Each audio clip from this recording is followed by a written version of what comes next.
தமிழ்நாடு உள்துறை செயலர் தீரஜ்குமாரை மாற்றம் செய்து தேர்தல் ஆணையம் அதிரடியாக உத்தரவிட்டிருக்கிறது. அண்மை செய்தியாக பார்க்கிறோம். மணிவாசன் என்பவரை உள்துறை செயலராக பணி நியமனம் செய்தும் உத்தரவிடப்பட்டிருக்கிறது. விவரங்களோடு செய்தியாளர் ரமேஷ் இணைந்திருக்கிறார். ரமேஷ், தற்போது உள்துறை செயலராக மாற்றம் செய்யப்பட்டிருக்கக்கூடிய மணிவாசனின் பின்புலம் என்ன? விவரம்.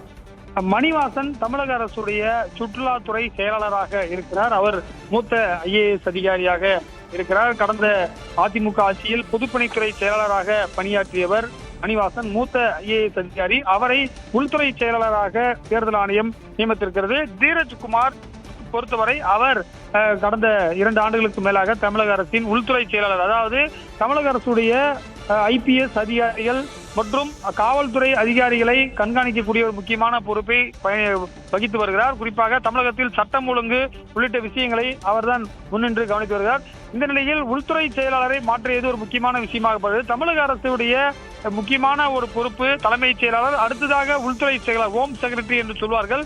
அதாவது முதலமைச்சரிடம் இருக்கக்கூடிய துறைதான் ஹோம் டிபார்ட்மெண்ட். அந்த ஹோம் டிபார்ட்மெண்ட்டுடைய தலைமை பொறுப்பில் இருக்கக்கூடிய உள்துறை செயலாளர் தீரஜ்குமார் IAS-ஐ தேர்தல் ஆணையம் மாற்றியிருக்கிறது.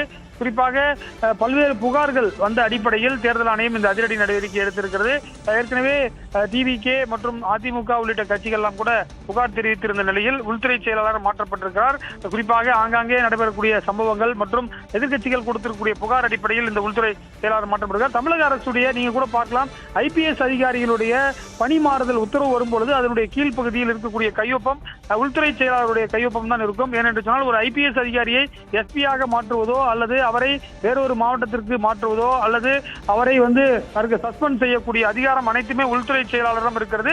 இந்த முக்கியமான ஒரு உத்தரவை தேர்தல் ஆணையம் எடுத்திருக்கிறது.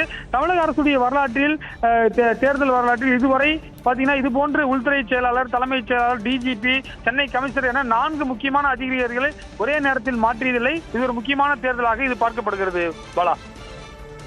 ரமேஷ், தற்போது உள்துறை செயலராக இருந்த தீரஜ்குமார் எந்த துறைக்கு மாற்றப்பட்டிருக்கிறார்?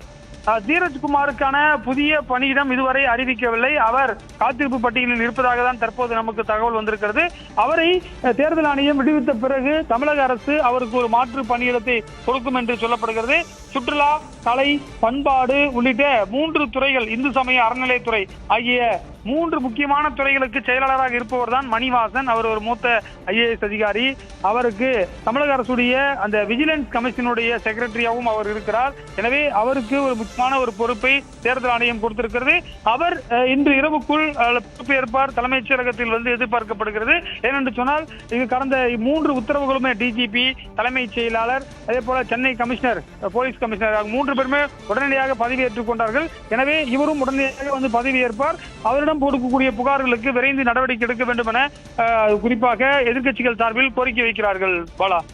ரமேஷ், பரப்புரை ஒதுக்கீட்டில் பாரபட்சம் காட்டப்படுவதா தாவேக உள்ளிட்ட கட்சிகள் புகார் சொல்லியிருந்தன. அதன் தொடர்ச்சியாக தான் இந்த மாற்றம் இருக்கிறதா? ஏனென்றால் ஏற்கனவே சட்டம் ஒழுங்கு DGP, தலைமைச் செயலர், சென்னை மாநகர காவல் ஆணையர் எல்லாம் மாற்றப்பட்டனர். எந்த அடிப்படையில் இந்த மாற்றம் நடைபெறுவதாக தேர்தல் ஆணைய வட்டாரங்கள் தெரிவிக்கின்றன? நிச்சயமாக நம்ம ஒருத்தர் கேட்கும் போது என்ன சொல்றாங்க, புகார்கள் பல்வேறு அரசியல் கட்சிகள் கொடுக்கக்கூடிய புகார்கள் நிறைய பேர் எலெக்ஷன் கமிஷனுக்கு மெயில் மூலியமாக இங்கிருந்து டெல்லிக்கு கூட அனுப்புகிறார்கள். தற்போது கூட இன்பதுரை தமிழக அரசுடைய DIPR அதிகாரிகள் பணியிட மாற்றம் செய்ய வேண்டும் என்று ஒரு கோரிக்கை வைத்திருக்கிறார். இது போன்ற பல்வேறு அரசியல் கட்சிகள் மெயில் மூலியமாகவும் குறிப்பாக பல்வேறு கட்ட புகார்களை தொடர்ச்சியாக வழங்கி வருகிறார்கள். முதலமைச்சருடைய முதன்மை செயலாளர் விமானத்தை பதவி நீக்கம் செய்ய வேண்டும் என்று கோர்ட்டில் கூட ஒரு வழக்கு போட்டிருக்கிறார். குறிப்பாக அவரை பணியிட மாற்றம் செய்ய வேண்டும் என்று. இது போன்று பல்வேறு தரப்பில் இருந்து கொடுக்கக்கூடிய உத்தரவுகள் அடிப்படையில் இது போன்ற முக்கியமான மாற்றம் எடுக்கப்பட்டு வருகிறது. அதாவது நீங்கள் கேட்டது போல இதுவரை தமிழக அரசு தேர்தல் வரலாற்றிலேயே 4 முக்கியமான பொறுப்புகள், சென்னையில் உள்துறை செயலாளர், தலைமைச் செயலாளர், DGP, அதே போல DBSC என்று சொல்லக்கூடிய லஞ்ச ஒழிப்புத்துறை DGP, அதே போல சென்னை மாநகர போலீஸ் கமிஷனர் என 5 முக்கியமான பொறுப்புகளுக்கு இதுவரை இல்லாத அளவிற்கு அதிரடி இடமாற்றங்கள் வந்திருக்கின்றன. இன்னமும் ஒரு சில அதிகாரிகள் இடமாற்றம் செய்யப்படுவதற்கான வாய்ப்புகள் இருப்பதாகவும் தலைமைச் செயலக வட்டாரங்கள் நமக்கு தெரிவிக்கின்றன. விவரங்களுக்கு நன்றி ரமேஷ்.